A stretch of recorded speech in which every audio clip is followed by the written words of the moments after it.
গাছবাড়ি দৌলত দিয়ে এই পাশে দৌলত দিয়ে ঘাট এ পাশে যে 250 বেড 1400 তন্ন তন্ন করে খুঁজছি, কোথাও পাই নাই। তারপরে যে পুলিশ আসার পর তারপরে অনুযায়ী তাদের সহযোগিতায় ইনশাল্লাহ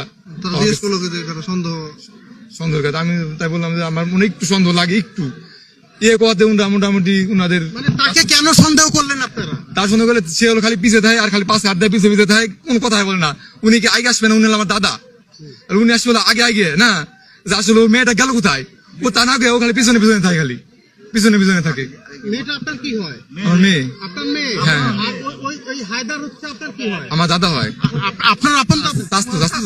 চাস্তো দাদা আপনার দাদা? আমার দাদা। তার মানে মেয়েটা হচ্ছে তাওই? তাওই হয়। তাওই।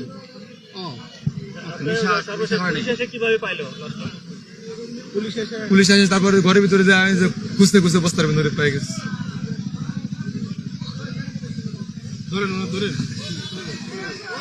আসলে বলার মতো কোন, এটা এমন একটা ঘটনা হৃদয় বিদারক, এটা বলার মতো ঘটনা না।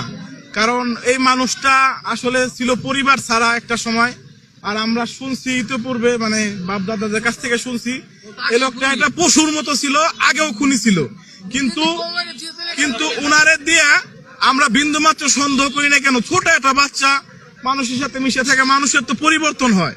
তো ওনার সাথে আমরা আজকেও কথা বলছি, যে জিজ্ঞাসা করছি, আমাদের দোকান আছে গেছিল, আমি বললাম যে ভাই কি অবস্থা, তো উনি বলতেছে এই অবস্থায় ভালো লাগে নাকি কেমন কি। তখনই মানে মানুষের ভিতরে একটা সন্দেহের সৃষ্টি হয়েছে যে আসলে একটা মানুষ সবাই যখন মানে আহাদারি পুরো এলাকা জুড়ে আহাদারি দেয়, যখন এটা খবর শুনতে একটা সন্তান যখন মানুষের হারাই যায়, একটা সন্তান যখন মানে বাড়িতে থাকে না, একটা বাবা মার কি অবস্থা হয় সেটা বুঝেন। আমরা সকালবেলা মাইকিং করার চেষ্টা করছি, যতটুকু সম্ভব চেষ্টা করছি, পরে কোনোভাবেই কোনো সন্ধান হইতেছে না। মানুষের একটাই সন্দেহ, হয় পানিতে পড়তে পারে ছোট বাচ্চা, আর না হলে কারো হাতে পড়ে গেছে ছিনতাইকারী বা এমন কিছু হতে পারে, আমাদের ধারণা ছিল। কিন্তু আমরা জানি না যে ঘরের ভিতরে এই পশু থাইকা এই পশুটা এই বাচ্চাটার সাথে কি নির্মম আচরণ করছে আমরা জানি না। কারণ তার কোনো ওয়াইফ ছিল না, কিছু ছিল না, আমরা জানি না তার সাথে ধর্ষণ করছে কিনা। কিন্তু আমরা এইটুকুনতে খুব খুশি, আল্লাহ তাআলার যে একটা বিচার আছে, যে ধর্ষণ করছে তার শাস্তি মৃত্যুদণ্ড, আজকে এলাকাবাসী তার উপযুক্ত শাস্তি দিচ্ছে, আমরা সকলে খুশি এবং ধন্যবাদ জানাতে চাই প্রশাসনকে।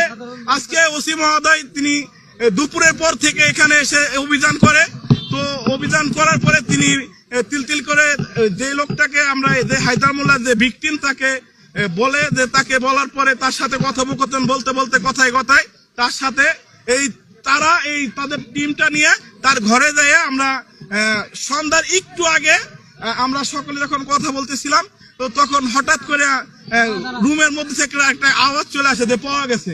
তো এইটাই হলো ঘটনা। উনি অত্যন্ত নিকৃষ্ট মনের মানুষ, একটা মানুষ যে এমন হইতে পারে সেটা ভাষায় প্রকাশ করার মতো না। আমি এই কথা থেকে বলতে চাই যে আপনারা সকলেই যে দৃষ্টান্তমূলক শাস্তিটা দেখলেন, আপনারা সকলে যদি কারো মনে কোনো এরকম নেককারজনক চিন্তা চেতনা থেকে থাকে, আপনারা এগুলা থেকে দূরে আসুন এবং আমরা সকলে যাতে ভালো থাকতে পারি।